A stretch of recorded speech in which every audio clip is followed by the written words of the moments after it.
CM Siddaramaiah ವಿರುದ್ಧ FIR ದಾಖಲು ವಿಚಾರ ಸಿಎಂ ಯಾವುದೇ ಕಾರಣಕ್ಕೂ ಜಗ್ಗೋದು ಇಲ್ಲ ಬಗ್ಗೋದು ಇಲ್ಲ. ನಾವು ತನಿಖೆಯನ್ನ ಎದುರಿಸ್ತೇವೆ ಅಂತ ಸಚಿವೆ ಲಕ್ಷ್ಮೀ ಹೆಬ್ಬಾಳ್ಕರ್ ಹೇಳಿದ್ದಾರೆ. ಸಿದ್ದರಾಮಯ್ಯ ರಾಜೀನಾಮೆ ಕೇಳೋಕೆ ಬಿಜೆಪಿಯವರಿಗೆ ನಾಚಿಕೆ ಆಗಬೇಕು.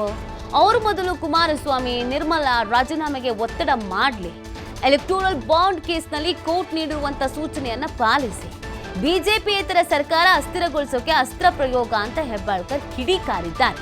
ಸಿದ್ದರಾಮಯ್ಯನವರ ವಿಚಾರಕ್ಕೆ ಸಂಬಂಧಪಟ್ಟಂತೆ ಲಕ್ಷ್ಮೀ ಹೆಬ್ಬಾಳ್ಕರ್ ಈ ತರದೊಂದು ರಿಯಾಕ್ಷನ್ಸ್ ಅನ್ನು ಕೊಟ್ಟಿದ್ದಾರೆ. ಇದು ಕಾನೂನಿನ ಪ್ರಕ್ರಿಯೆ.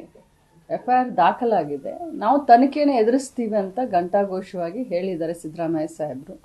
ಯಾವುದೇ ಕಾರಣಕ್ಕೂ ಹಿಂಜರಿಯೋದಿಲ್ಲ, ಯಾವುದೇ ಕಾರಣಕ್ಕೂ ಬಗ್ಗೋದಿಲ್ಲ, ಜಗ್ಗೋದಿಲ್ಲ. ನಾವು ಕಾನೂನಿನ ಪ್ರಕಾರ ಏನು ತನಿಖೆ ಆಗುತ್ತೋ ಅದನ್ನು ಎದುರಿಸ್ತೀವಿ. ಅವ್ರಿಗೆ ನಾಚಿಕೆ ಆಗಬೇಕು. ಒತ್ತಡ ಮಾಡ್ತಾ ಇದ್ದಾರೆ ಅಂದರೆ ಮೊದಲು ಅವರು ಕುಮಾರಸ್ವಾಮಿ ಅವರ ರಾಜೀನಾಮೆಗೆ ಒತ್ತಡ ಮಾಡಲಿ. ಅದಾದ ಮೇಲೆ ಅವರು ನಿರ್ಮಲಾ ಸೀತಾರಾಮನ್ ಅವರ ರಾಜೀನಾಮೆಗೆ ಒತ್ತಡ ಮಾಡಬೇಕು.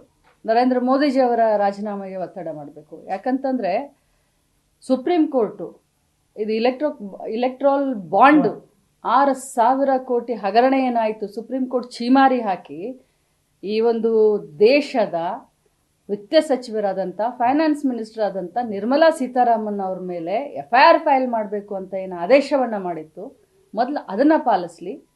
ಆ ಒಂದು ವಿಚಾರದಲ್ಲಿ ಮೊದಲು ನಿರ್ಮಲಾ ಸೀತಾರಾಮನ್ ಅವರ ಒಂದು ರಾಜೀನಾಮೆಯನ್ನು ಕೇಳಲಿ.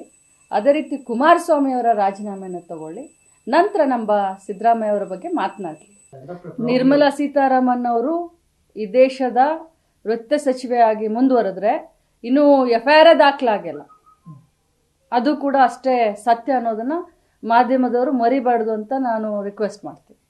ಇಡೀ ದೇಶದಲ್ಲಿ ಬಿಜೆಪಿಯೇತರ ಸರ್ಕಾರಗಳನ್ನು ಅಸ್ಥಿರಗೊಳಿಸಲಿಕ್ಕೆ ಒಂದಲ್ಲ ಒಂದು ಅಸ್ತ್ರವನ್ನು ಪ್ರಯೋಗ ಮಾಡ್ತಾ ಇದ್ದಾರೆ. ರಾಜಭವನ ಕೂಡ ಇದಕ್ಕೆ ಹೊರತಲ್ಲ. ಆದರೆ ಒಂದಂತರೂ ನಿಜ, ರಾಜಕೀಯ ದುರುದ್ದೇಶದಿಂದ ಏನು ಅವರು ಈ ರೀತಿ ಮಾಡ್ತಾ ಇದ್ದಾರೆ, ಅದಕ್ಕೆ ನಾವು ಕಾನೂನು ರೀತಿಯಾದಂಥ ಉತ್ತರವನ್ನು ಕೊಡ್ತೀವಿ. ನಾವು